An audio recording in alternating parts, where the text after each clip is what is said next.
अभी हम ठीक उसी स्थान पे हैं, नवादा ज़िले का वो गुरमा गांव, जहां जो अभी एकाएक बहुत चर्चा में आ गया।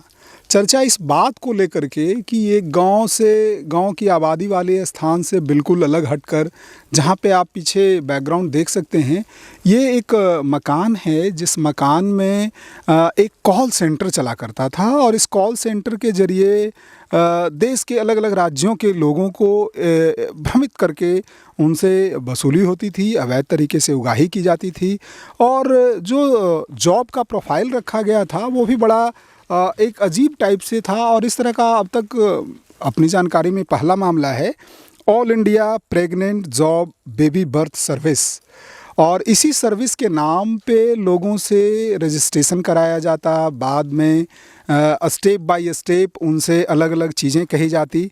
पहले स्टेप में जब आप रजिस्ट्रेशन कर लेते, उसके बाद आपसे कहा जाता कि आप इसका सर्विस चार्ज आप पे करें, और तीसरे स्टेप में होता था कि आपको जीएसटी का पैसा देना है। ऐसे करके लगातार ये पिछले कई वर्षों से यहाँ पे ये चीज़ें चल रही थी और पिछले दिनों मुफस्सिल थाने की पुलिस ने इसका रहस्योद्घाटन किया, छापामारी किया गया। वहाँ गए तो देखे 25-30 लोग तो मुन्ना कुमार पिता सीताराम प्रसाद के घर में स्थित वो साइबर ठगी किया जा रहा है। हम लोग दौड़ा के पकड़ने का कोशिश किए, कुछ लोग भागे, 8 लोग कुल पकड़ाए हैं। इनके द्वारा बताया गया कि ऑल इंडिया प्रेग्नेंट जॉब के नाम पे ये लोग साइबर ठगी करते हैं। भोले भाले लोगों को कांटेक्ट किया जाता है, जो मान जाते हैं उनसे पहले रजिस्ट्रेशन फीस के नाम पे 750 रुपये लिया जाता है। उसके बाद इनसे जीएसटी के नाम पे, स्पेशल चार्ज के नाम पे 5,000 से 20,000 रुपये तक लिया जाता है। कोई मुन्ना कुमार पिता सीताराम प्रसाद है, उसका एक ईंट का बोरिंग घर है, उसी से पकड़ा है और उसके बगल में खेत है, वहाँ पे भी कुछ लोग कर रहे हैं। ये लोग का सरगना कौन है? मुन्ना कुमार पिता सीताराम प्रसाद। कहाँ का है? ये भी गुरमा का ही है। अभी गिरफ्तारी नहीं है। 8 लोगों को पुलिस ने हिरासत में लिया है। पुलिस उनसे पूछताछ कर रही है।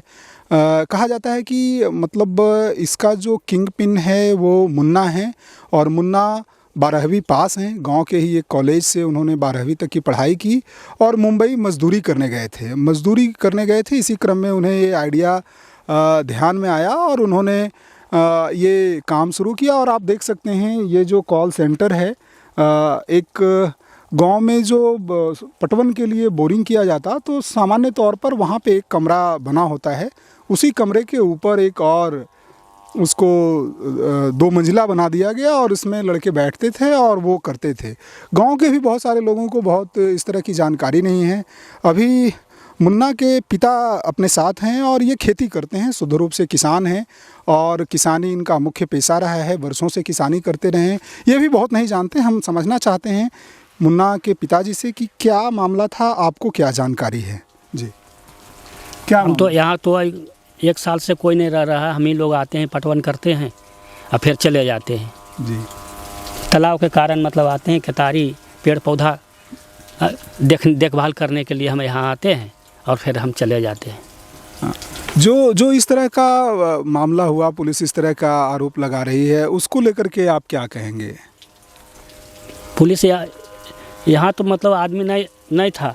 वहाँ पवार जो अनुग्रह सिंह के खेत में वहाँ पकड़ा गया है जी। इधर कोई आदमी नहीं था। आपका बेटा मुन्ना कितने साल से मुंबई में नौकरी कर रहा है?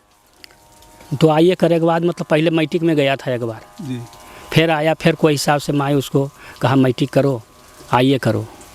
उसके बाद फिर वहाँ गया, कभी कोई खाना पैसा नहीं देता है तो भूखले रहता था, तो यहाँ से पैसा भेजते थे तो आता था। पिछली बार मुन्ना से कब मुलाकात हुई है आपकी? मुन्ना से लगभग 1 महीना पहले। 1 महीना पहले? हाँ, 1 महीना पहले। तो क्या करता है, क्या जानकारी है अभी आपको? हमको तो कुछ नहीं जानकारी है। ये सब जो कॉल सेंटर और ये सब जॉब दिलाने का की जो बात सामने आ रही है, इसको लेकर के क्या आपको पता है? नहीं, यहाँ के बारे में हम कुछ नहीं जानते। इसके बारे में आप कुछ नहीं? हालांकि पुलिस का कहना है कि इसी कॉल सेंटर से, इसी स्थान से वो तमाम चीज़ें संचालित होती थीं, जिसको लेकर के 8 लोगों की गिरफ्तारी भी हुई है। महिलाओं को प्रेग्नेंट करके पैसा कमाने का एक केस का पता चला है, इसके बारे में आपको क्या जानकारी है? हाँ, अभी हमने सोशल मीडिया पे जैसे कि देखा है कि कुछ नवादा के 8-9 लोग थे जिन्होंने महिलाओं को ऐसा झांसा दे के फंसाया था। तो वो न्यूज़ में तो बहुत ज़्यादा है, अवेयर किया गया है न्यूज़ में। तो ऐसे सिचुएशन से बचना चाहिए आदमी लोगों को, देखना चाहिए कि ऐसा कुछ होता नहीं है कि मतलब अगर वो सामने से पैसा भी दे रहे हैं और वो कर भी रहे हैं तो वो तो गलत बात है। तो आदमी को थोड़ा सतर्क रहना चाहिए सब मामले में।